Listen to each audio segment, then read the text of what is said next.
Okay, here you're going to put what you learned on the other couple of pages, on the other two pages, together to solve these equations. The directions tell you to solve each quadratic equation by completing the square. Okay, so this is what we do. First step, you're going to do this with all the equations. You're going to move the third term, which in this equation is the 16, over to the right side. You do that by adding 16 to both sides. Okay, so you're going to cancel this out.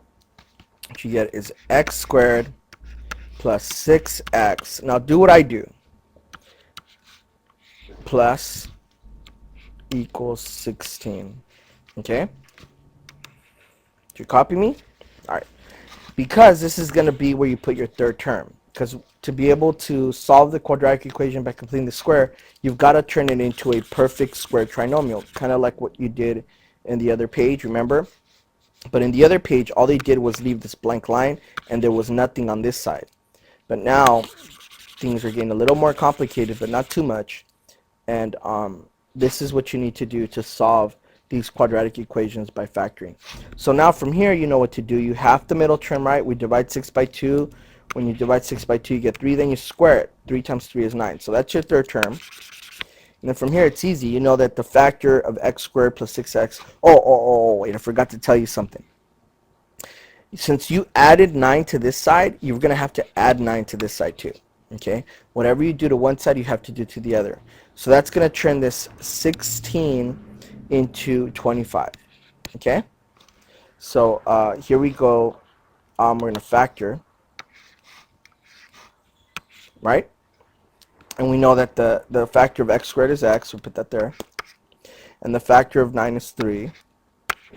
And since they're both positive, we're going to make these positive. Okay?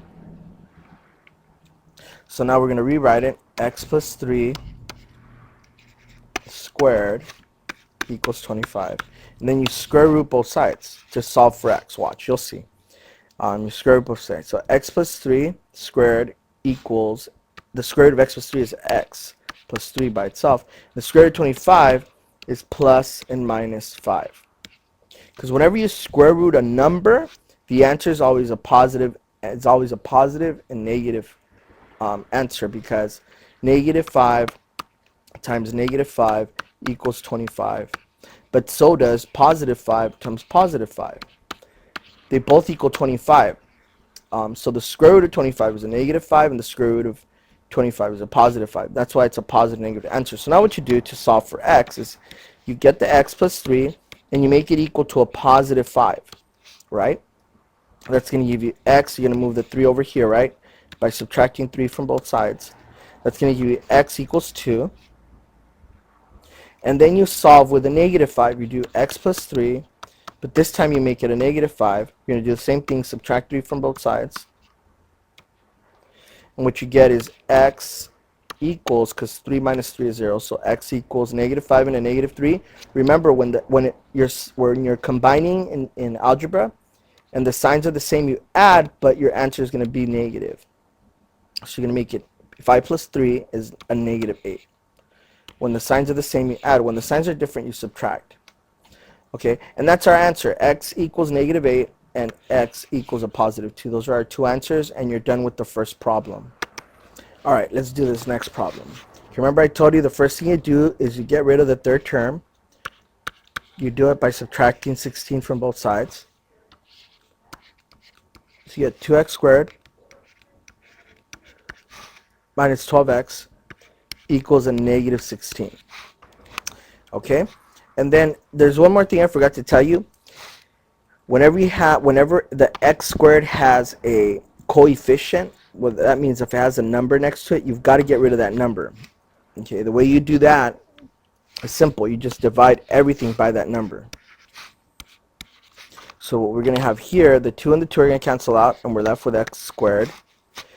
And then negative 12 divided by 2 is a negative 6x. The negative 16 divided by 2 is 8. Negative 8. Okay? Now that we're here, now we can start halving the middle term and then squaring it. So half of 6 is 3. And then we square 3, and what we get is a positive 9. We're going to add that to both sides. Negative 8 plus 9. That equals, we're going to factor the x squared minus 6 plus 9. Well, you know that the factor is going to be just x. And since the middle term is negative, we know it's going to be negative 3. And let's just go straight to make it just a square. Remember in the first problem I wrote it out. I'm not going to do that anymore. I'm just going to do x minus 3 and put the exponent of 2. Then here, negative 8 plus 9 is positive 1. Okay? So now we get to this point, we can solve for x. And remember how we did that? We square rooted both sides. We get x minus 3. Because the square root of x minus 3 times x minus 3 is x minus 3. And then the square root of 1 is a positive 1 and a negative 1. Okay. So now that we're here, we do x minus 3. And we could do the plus 1 first. We're going to solve for x. Add 3 to both sides. We get x equals 4. Right, because this cancels out. Then we're going to do a negative 1. X minus 3 equals negative 1. Again, we're going to add 3 to both sides to get rid of that 3. So x equals 2. So our answer is x equals 4 and x equals 2.